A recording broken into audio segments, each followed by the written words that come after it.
Revista Libero. Calma, es fútbol.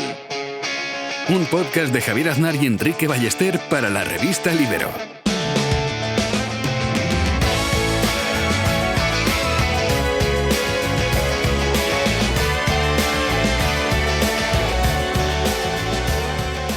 ¿Cómo estás, Enrique Ballester? ¿Qué tal, Javier? Aquí estoy disfrutando del Mundial, ¿no? Algún ratito, durmiendo regular, ¿no? Unos días poco, otros días mucho, y deseando hablar contigo aquí en Calma, es fútbol. ¿Estás trasnochando mucho para ver los partidos o solamente fue el de España-Uruguay del otro día? Que fue un partido, te diré, durito, para Sí, no ayudó, por el ¿no? que quedarse en pie. Fue una lección de vida, ¿no? Para los que están empezando ahora con el Mundial, a lo mejor es el primer Mundial de su vida, ¿no? Y se quedaron despiertos hasta entre las 2 y las 4 de la mañana para ver un partido terrible de fútbol. Y eso también es la vida, ¿no, Enrique? Que llevas esperando el España-Uruguay mucho tiempo, pensando que va a ser un partido importante, decisivo, bonito, duro, y solamente fue lo último, ¿no? Sí, no. Mi hijo pidió ser despertado, pero a la hora de la verdad se lo pensó mejor y dijo, bueno, ya veré el resumen mañana, ¿no? Fue el más listo, más listo de España, no como nosotros, Javier. Que sí, es verdad que estoy haciendo el esfuerzo, lo que pasa que obviamente a la tercera franja esa ya no llego nunca, a las 4, a las 5 va cambiando, ¿no? Pero el España-Uruguay sí que lo aguanté, pese a todo el esfuerzo que hicieron los jugadores para que nos quedáramos, ¿no? Traspuestos, ¿no? Dormidos. Increíble, sí, increíble.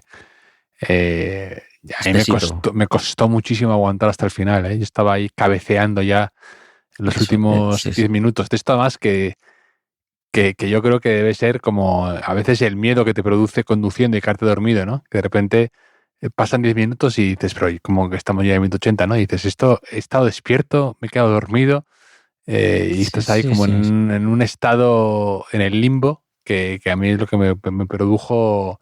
Tuvo un efecto somnífero el partido, te diré. Sí, fue un poco sensación filmoteca, ¿no? Que a lo mejor vas a ver una película de un autor de culto, ¿no? Que en este caso sería Marcelo Bielsa, quizá, ¿no? Que todo el mundo te dice, wow, esto no sé qué, tal. Y tú llegas ahí, ¿no? Cansado, a lo mejor, que has tenido exámenes de la universidad o alguna cosa así, y tienes que hacer grandes esfuerzos, ¿no? Por apreciar el arte, verdadero arte, y por no caerte dormido, ¿no? Fue tal que así. Filmoteca a las 2 de la madrugada. Café para muy cafeteros, nunca mejor dicho. Y ganó España 1-0 con un gol de Alex Baena, que fue muy digno de lo que fue el partido, ¿no? Con el error de Muslera. Y jugará España como primera de grupo contra Austria el jueves 2 de julio, a una hora mejor, ¿no? A las 9 de la noche, que agradeceremos. Por partes, el partido de España fue tétrico. No quiero ahorrarme, igual que no quiero ahorrarme críticas, ¿no? Porque cuando juega muy bien el equipo de Luis de la Fuente nos deshacemos en elogios, y el otro día contra Uruguay fue un partido muy mediocre, muy flojo, yo creo. Me sorprendió. Yo creo que se lo estaba leyendo a la gente, ¿no? Un paso para atrás de España tras ese conato de rebeldía que mostró contra Arabia Saudí, y fue un partido malo. Lo que pasa es que Uruguay jugó peor, que tiene mérito, ¿no? Sí, porque el equipo de Bielsa ha sido un desastre. Un desastre que venía ya anunciado, que es a veces lo que ocurre con estas selecciones, que el proyecto ya llevaba dando bandazos y señales de que algo olía podrido en Uruguay desde hace tiempo, ¿no? Cuando yo estuve en Uruguay en noviembre, ya aterricé el día que Bielsa estuvo a punto de dimitir o corría por ahí por los mentideros que iba a dimitir, y luego dio una rueda de prensa y al final se quedó, pero que ya venía la relación muy tocada. Y lo de Bielsa ha sido un poco esperpéntico, ¿no? Toda esa declaración al final del partido, gritando, que además me hace gracia, ¿no? Porque para para gritar a la periodista, al cámara o a quien fuera, sí que mira a los ojos y luego para explicar su fracaso mira al suelo, ¿no? O sea, como un poco, no sé. Sí, no, mucho conflicto también, ¿no? Ya en la previa se filtró aquello, ¿no? De que habían pedido jugar de otra manera los futbolistas. Tú como uruguayo de adopción que eres, ¿no? Me dolió. Imagino que en el país ahora mismo es lo típico que a mí me da mucha pereza, ¿no? De los porqués, ¿no? De por qué ha pasado esto. Sí. Análisis de las causas y consecuencias, ¿no? Todo esto, los porqués de la eliminación, ¿no? Los 7 pecados capitales de Marcelo Bielsa. Me he tragado todos esos vídeos, análisis y relatos. Pero sobre todo, yo creo que lo que es muy significativo ha sido el paupérrimo mundial de Fede Valverde. Que en el otro día es que además no sabíamos si estaba jugando o no. Que eso es increíble, ¿no? Un jugador como Valverde de esa importancia y además que llegaba al mundial como capitán. Y Fede Valverde está entrando en esa fase peligrosa en la que va por la autopista en sentido contrario, todo el mundo le pita y cuando llega a casa dice asombrado: no sabes lo que me ha pasado, cariño, me he cruzado con un montón de kamikazes. ¿No? Pues un poco está en esa situación Fede Valverde. Los malos son los demás entrenadores y una lacerante falta de autocrítica. Sí, es que se fue del partido sin chutar, sin hacer una falta. Que mira que tuvo mérito eso, ¿no? Tal y como estaba el partido. Y es lo que tú dices, ¿no? Cuando te pasa una vez, pues bueno, puedes pensar que no es tu responsabilidad, pero cuando te está pasando una y otra vez, pues quizá sea el momento de la reflexión, ¿no? Te decía lo del análisis de los porqués de la eliminación, de la decepción uruguaya, que me ha hecho mucha gracia una serie de tweets de Emilio Blanco que decía que hay 5 tipos de hinchas uruguayos a la hora de explicar el fracaso de Uruguay, ¿no? Y a ver cuál de ellos eres tú como uruguayo, Javier. Y dice, por ejemplo, el tradicionalista, que cree que falta más garra y que el problema es que los jugadores se peinan, ¿no? Esto lo vemos muchos, ¿no? Sí, siempre hay. Luego el dinosaurio, que dice que no necesita explicar nada, porque somos los mejores, porque hace 100 años ganamos 2 copas. Sí. También te sacan enseguida a colación, ¿no? el palmarés, los uruguayos. Dice luego el sociólogo, dice que le echa la culpa a nuestra cultura nacional de mediocridad y temor a la novedad, al modelo agroexportador y a una geografía sin accidentes, ¿no? Esto es más avanzado. La viuda de Tavares, ¿no? Que quiere traer al maestro en silla de ruedas y volver a brillar sin Suárez, sin Forlán y sin Cavani, que ese es otro tema, ¿no? Que probablemente haya bajado el nivel medio de la selección. Y luego el hater de Bielsa, ¿no? que invoca un ser nacional único, injustamente violentado por una cultura totalmente ajena a la uruguaya, completamente diferente, subraya, como es la argentina. Sí, yo leía al periodista Nicolás Tavares, que está en El Observador de Uruguay, que me hizo también gracia, ¿no? Que dijo, más allá de la acumulación de catástrofes en este mundial, los problemas de Uruguay son dirigenciales, culturales, de formación, de identidad y demográficos. Y digo, Nicolás, no sé si te has dejado algo más, ¿sabes? Solo faltaba problemas sexuales también, ¿no? De índole sexual, ¿no? Porque es lo único que le faltaba. Los 5 tipos a la vez, ¿no? Los 5 tipos a la vez. Son días interesantes para una vieja idea de negocio, Javier, que te conté aquí, que escribí en un número de la revista Libero, ¿no? Buscando inversores. Y que vayan al kiosco para comprar en estos días de mundial, que hay historias bonitas, interesantes del mundial y de otros mundiales, y que es bonito cómo se cruzan las historias.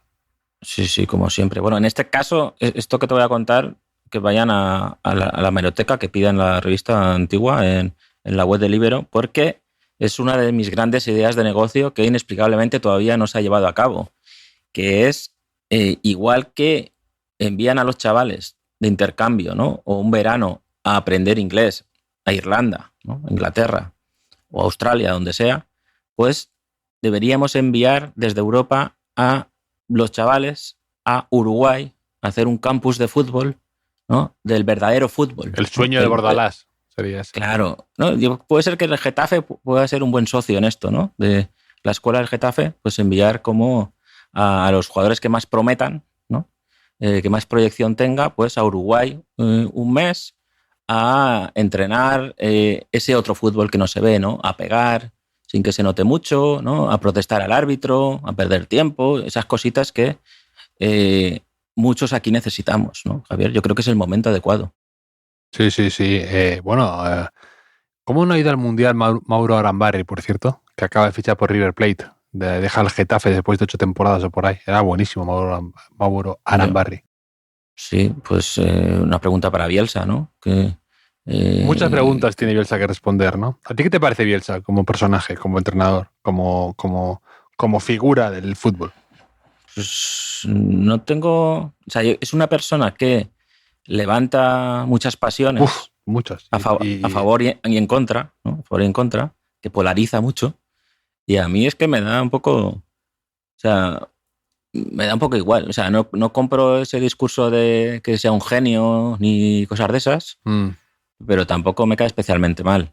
Aunque yo es igual, verdad que estos días ha sido un poco, ¿no? Cositas un poco... Como tú has dicho, lo de que cuando grita a esa persona que está ahí fuera de cámara, quizás sea el verdadero Bielsa y luego el otro lo ves actuado, ¿no? Un poco actuando.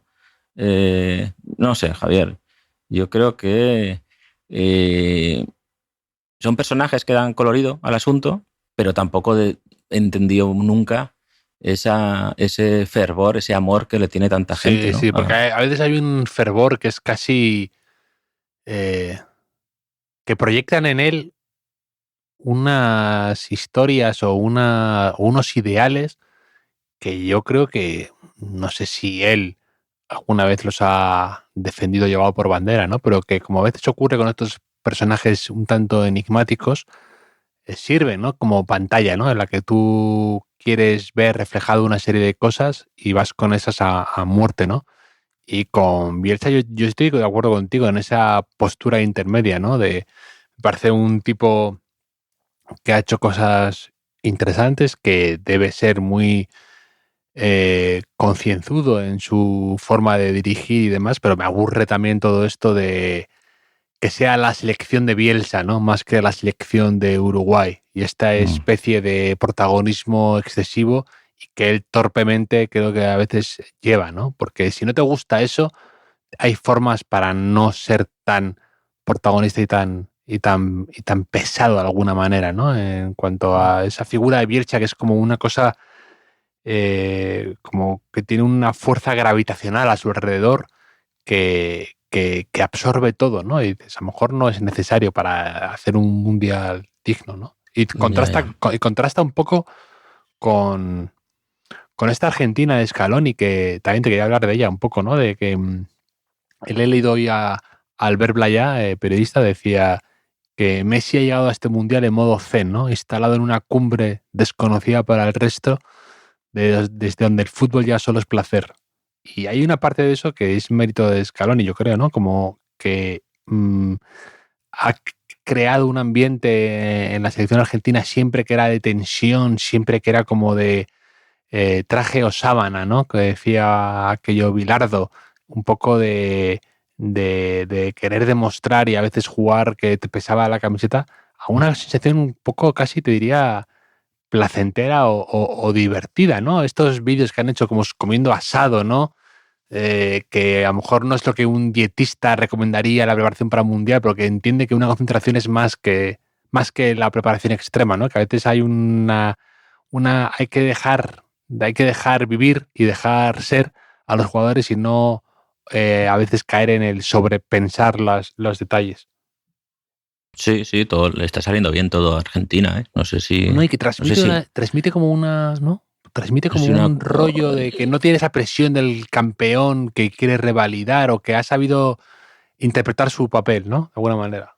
Ya, no sé si una cosa es consecuencia de otra o viceversa, ¿no? Pero sí, ganó el último partido también a Jordania con Messi suplente, salió Messi marcó de falta, una falta pero increíble que lanza rasa por el centro de portería. Es que el portero de Jordania tuvo 2 así también luego con lo de Celso, ¿no? Que es esta manía absurda, esta moda que odio en el fútbol, que es medio nueva, que es la de los porteros intentando dar un paso antes de que el jugador chute la falta, porque no confías en la barrera, ¿no? En vez de, la barrera es como si no estuviera, ¿no? Y se ponen en el medio, entonces claro, cuando te tiran al lado tuyo, es imposible que llegues, ¿no? Y lo que le sucedió 2 veces al portero de Jordania.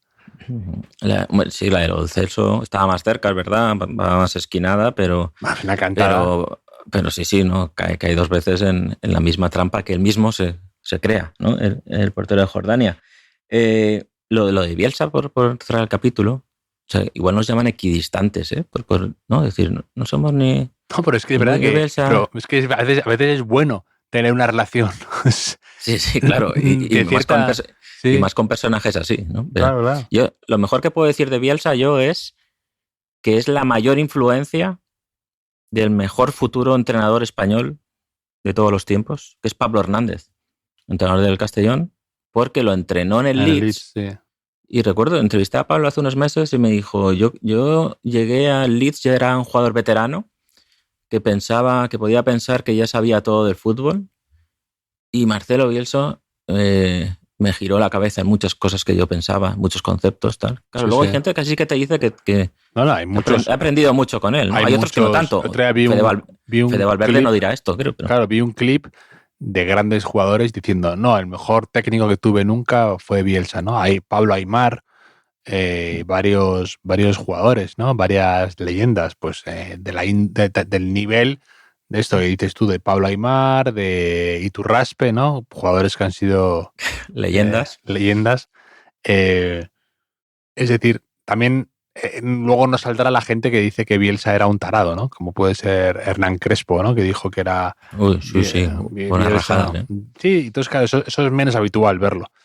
Y a veces se obvia, ¿no? Y que luego es verdad que sí, lo que para algunos puede ser muy bueno porque en un momento dado de su carrera te lo puedes permitir, ¿no? O sea, es decir, Pablo, que a lo mejor lo que dices tú, llega veterano en un equipo que le es un tanto ajeno, podríamos decir, un poco, y de repente, pues, te entra muy bien la filosofía de Bielsa, ¿no? Pero lo que han dicho es que Bielsa, por ejemplo, con los jóvenes ha sido cruel, ha sido extremadamente implacable y que les ha minado mucho la moral a los jugadores jóvenes de Uruguay, ¿no? Entonces... Bueno, pero también ha influido mucho en Iraola, en Íñigo Pérez, ¿no? Sí. Entrenador bueno tiene, o sea, me refiero, será bueno e interesante. Lo que pasa es que también, incluso creo que también tiene que... El Kili González también hablaba muy bien de él, ¿no? Pero creo que tienes que tener tú también cierto nivel, ¿no? Que es lo que yo veo de estos jugadores, ¿no? De Kili González, de Aimar, de Iraola, que tienes que... O sea, son tipos que no son ninguno... no son tontos y no son... Y quizá a lo mejor alguno de ellos incluso son jugadores de un perfil que no son estrellas naturales en algunos casos, sino que alguien como Bielsa les potencia o les hace ver una forma para... que eso creo que Bielsa lo ha hecho muy bien, ¿no? El hacer de repente internacional y que le fichen el Manchester City al paquete aquel que juega en el Leeds de centrocampo, que luego Guardiola le llamó gordo. Y que nunca más subimos de él, ¿no? O lo de Iturraspe. Esos jugadores que están en un poco zona media y de repente con Bielsa tienen un glow up, como dicen, ¿no? Ahora vamos a pasar de un gurú a otro, ¿eh?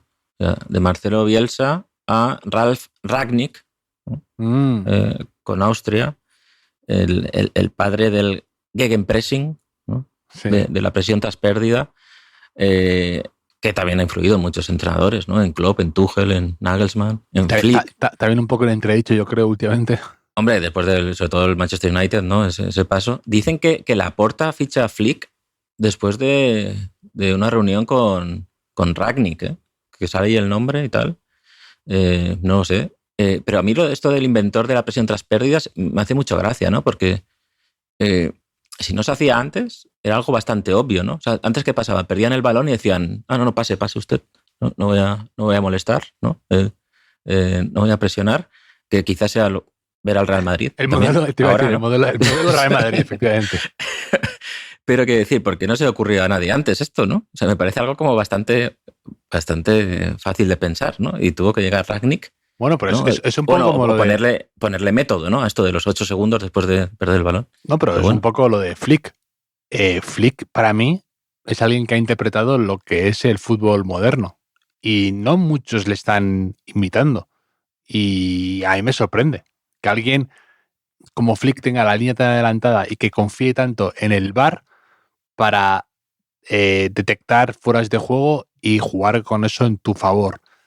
No lo veo en muchos otros equipos aplicándolo, sinceramente, o quizá pues yo no lo veo tanto. Y me parece un poco obvio, sinceramente, esa confianza extrema en el VAR, que para eso está. Bueno, yo creo que yo tengo una idea, Javier. Esta idea es nueva, está inspirada en la historia de la humanidad, pero es nueva.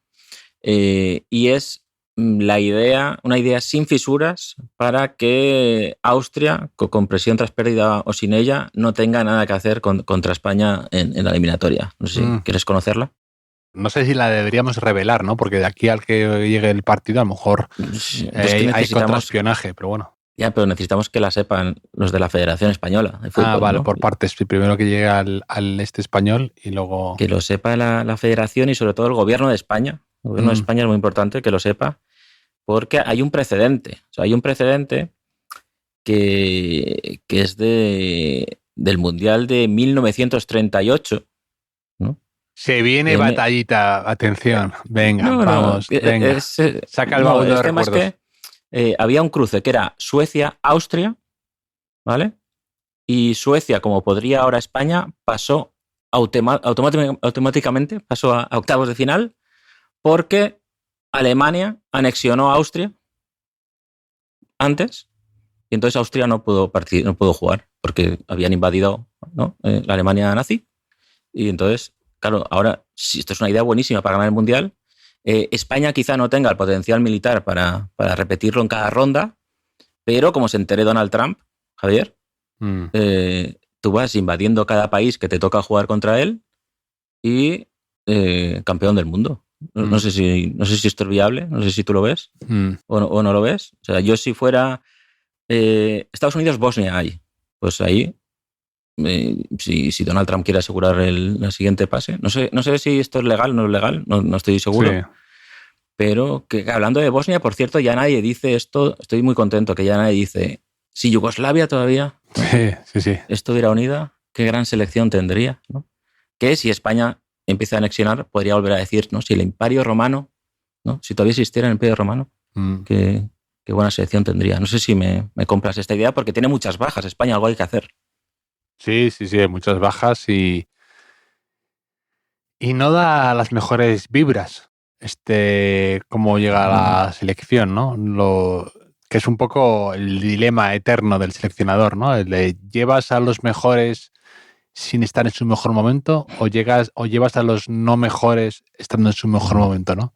Y a veces pues son decisiones muy muy arriesgadas y por eso no es fácil ganar un mundial y no es fácil ser seleccionador, pero lo de Nico Williams se ha lesionado por la patada aquella, pero parece como que ya estaba también llegaba muy tocado. Pues ya de repente no contar con Nico Williams en el mundial es un cambio de planes decisivo respecto a la Eurocopa que ganamos, ¿no? Claro, bueno, ahora sería muy fácil decir, ¿no? Que claro, Víctor Muñoz es una plaza que ocupa, es un jugador que llegaba lesionado, que ha recaído. Muy fácil decir que también Lamine Yamal, ¿no? Pues ha llegado recién recuperado de una lesión y todavía no está al 100%. Nico Williams toda la temporada así. Se ha lesionado Jeremy Pino encima, ¿no? Que podría ser una alternativa en los extremos. Sería muy fácil decirlo y por eso lo vamos a decir, ¿no? Porque es verdad también, ¿no? En parte. Yo la confianza que tengo con España es una confianza inesperada, que veo la pareja de centrales muy sólida, están jugando muy bien. Que Uruguay no tuvo ni una ocasión realmente. A ver, clara. No hizo una parada Unai Simón. Yo te compro que quiero aferrarme a algo. Que Cuba sí es muy bueno y que pues eso, que han estado bien él y Laporte y demás. Dicho esto, si es Darwin Núñez la principal amenaza, pues no sé si es realmente una probatura de máximo nivel, sinceramente.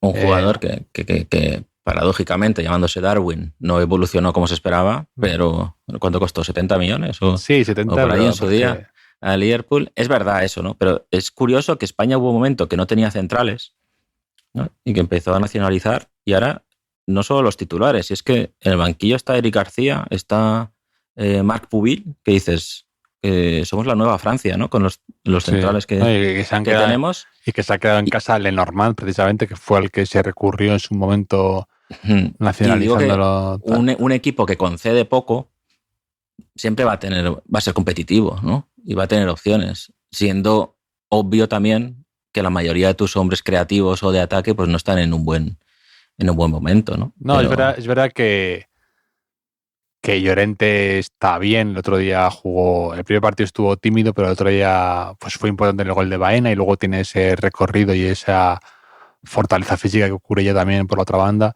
y que los centrales están bien, ¿no? Unai Simón no especialmente seguro, pero ya te digo que en un partido de riesgo frente a atacantes más complicados y más versátiles que Darwin Núñez, a ver, me gustaría verlo. Esta tranquilidad que nos inspiran ahora estos centrales, que no quiero ser yo aquí negativo, ¿no? Pero es verdad que lo que te decía antes, que pues Micri Merino trae raro todavía, Rodri mal, con Pedri, está todo un poco...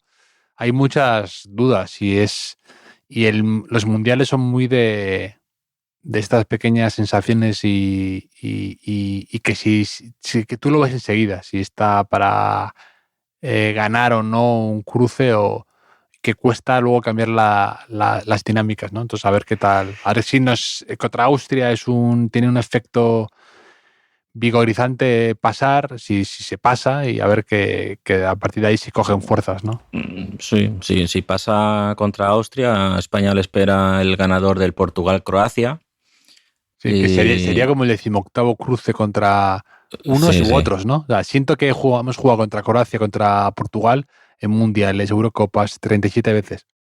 Estamos los cuatro europeos ahí en ese bracket, y luego hipotéticos cuartos sería Bélgica o Estados Unidos, seguramente, y semifinales pues Francia o Alemania. Bueno, ya vas a darnos ya también cuándo sería la vuelta con la Copa del Mundo por Madrid, por cuándo se organizaría. Sí, que nadie haga planes, ¿no? Para el tercer fin de semana de julio, sí. Pero Argentina, en cambio, va a jugar en 16avos contra Cabo Verde, luego ganador de Australia-Egipto, en cuartos me parece que va a jugar contra el Tomelloso, y en semifinales el tropezón de Thanos, me parece. No sé. El próximo episodio que hablemos te voy a contar una cosa que me ha pasado con los argentinos, Javier, bastante curiosa, que es que se puede alargar y hoy igual no tenemos tiempo. ¿Sabes a quién eché yo de menos? Me falta un poco en el partido de España, que salía un ratito. Marc Pubil. A Pablo Gaviria, Gavi. Es decir, estaba el partido para que Gavi pusiera freno. ¿No? Un poco. Sí, ahí pero no sé yo si mucha gente lo dijo, ¿no? Como que era un partido muy para Gavi, y de estas cosas que dices, a lo mejor era un partido demasiado para Gavi, ¿no? ya también, pero bueno, puedes sacrificar a uno para salvar a Nico Williams y a un par más, que se pudieron cargar a Cubarsí, a Lamine, a unos cuantos, ¿no? Y dices, mira, Gavi, te hemos traído para este momento, ¿no? Otra teoría es que dice que han traído a Gavi para que los jugadores españoles se acostumbraran a entrenar con alguien así, y luego no respondieran a las provocaciones, ¿no? O a las faltas de los uruguayos también, Javier. No sé. ¿Sabes a quién no eché de menos yo traigo en España? A Dani Ceballos. Efectivamente. El día más feliz de tu vida, ¿eh? Bueno, o sea, debe ser lo más parecido a... Fue como abrir la ventana el día de Filomena y ver todo nevado, toda mi ciudad bonita y tal, ¿no? Fue una sensación igual, de placentera, de que ocurre una vez cada década, ¿no? Qué paz de repente me dio. Y hablando de paz, lo que no me ha sentado nada bien es que el Madrid haya traspasado a Nico Paz, que ayer jugó su primer partido como titular en el Mundial y su precio puede empezar a crecer, ¿no? Pero luego también tengo como notas así del Mundial, Enrique. ¿Viste el gol que marcó Sucic, jugador de la Real Sociedad con Croacia? Sí, hombre, sí, uno de los favoritos de este podcast, que solo mete golazos, además. Eso te iba a decir, es Susic el nuevo casquero, que solo sabe meter golazos, ¿no? Era un poco casquero, era así, ¿te acuerdas? Que solo metía como pepinazos Casquerich. Sí, Casquerich un poco, sí, que tiene... Claro, ese noble arte, ¿no?, del golpeo de fuera del área que está volviendo un poco. Yo creo que hubo un tiempo que los equipos quizá se obsesionaron un poco con quizá que no las estadísticas, los datos que decían que había poca probabilidad de marcar fuera del área, pero siempre son un golazo que, vamos, por cerrar el capítulo Ceballos, igual alguien no lo sabe, ¿no?, que ha rescindido el contrato con el Real Madrid, ¿no? Ya Javier puede descansar tranquilo. Pero sí está siendo un mundial bastante... hay golazos, ¿eh? O sea, no se están... o sea, va a tener material el tío que haga el vídeo de YouTube, ¿no? Que veamos dentro de 12 años de los mejores goles del mundial. También es verdad que como hay tantos partidos, está siendo más fácil, ¿no? Pero, por ejemplo, el gol de Belgali, el primero de Argelia, ayer, es mi favorito del mundial por la pisadita que hace al final, ¿no? Individual. Y hay bastantes partidos que es verdad que yo, por ponerle un pero a este formato, bueno, tengo bastantes peros ayer, pero yo creo que tienen mucha ventaja los grupos finales, porque saben qué necesitan para clasificarse como terceros, ¿no?, como segundos. Sí. Ahí habría que darle una vueltecita. Yo creo que lo están haciendo para meternos con calzador más selecciones todavía en el próximo. Sí, es lo que dicen que van a hacer, ¿no? Pero a mí, será más difícil no ir al Mundial. No me está... Sí, claro. No me está desagradando tantas selecciones. Porque creo que ahora empieza lo importante y que, digamos, de alguna manera, lo que no me gusta es que tienes la mala suerte de que un grupo es un pelín más difícil y te vas fuera una semana y quizá la selección da para más, ¿no? O sea, lo que pasó a España en el Mundial de Brasil, ¿no? Bueno, toca la vida.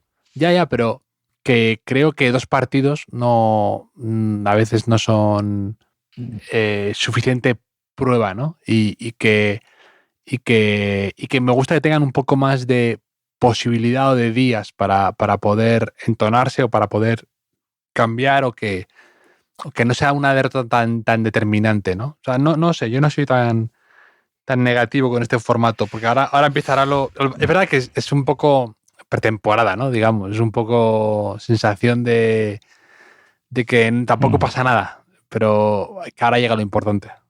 Ya.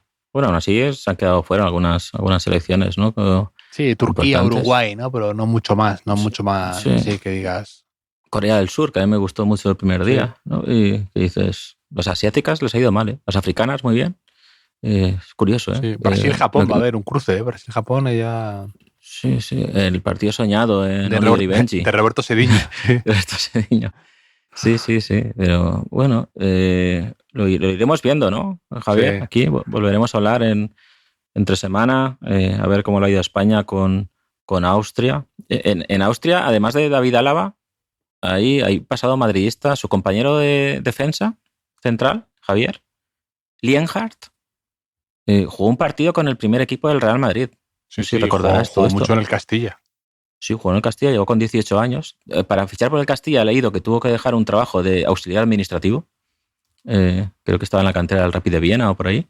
Y jugó un partido que no sé si le consta en los registros oficiales, porque fue el famoso día de Cherisev, de la Copa del Rey, contra el Cádiz, con Rafa Benítez. Y encima él salió a jugar cuando ya sabían que iban a perder el partido, porque al descanso ya lo sabían. Sí, debutó en un no partido, ¿no?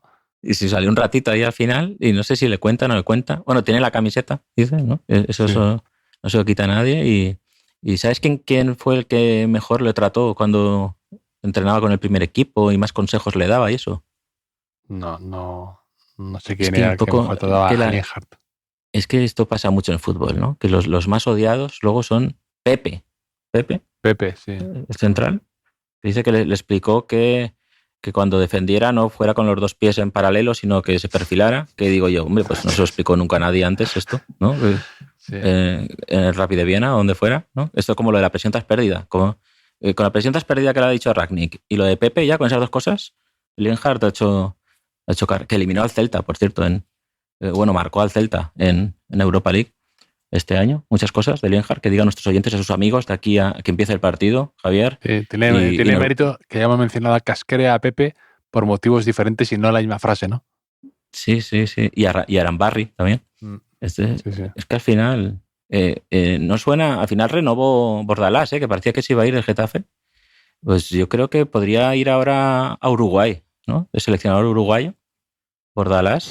Yo pagaría una cuota mensual moderada por eso. Muchísimo dinero pagaría volver a Bordalás de seleccionador de Uruguay. Sí, diría, lo siento, no tengo Netflix. Vamos a ver los entrenamientos de Bordalás con Uruguay. Pero bueno, quizá en el futuro, Javier, nunca se sabe. Pues Enrique, te mando un abrazo a ti y a los oyentes, que es lo mejor que tenemos, y a ver qué sucede en estos días del Mundial, que aquí estaremos comentándolo. Sí, un abrazo, ¿no? Es decir, que sí, Queiroz es lo más parecido, ¿no? Ahora, Queiroz que monta grandes barracas, pues si Queiroz lo ha hecho en muchos países, Bordalás puede ser el siguiente. Ahí queda. Un abrazo.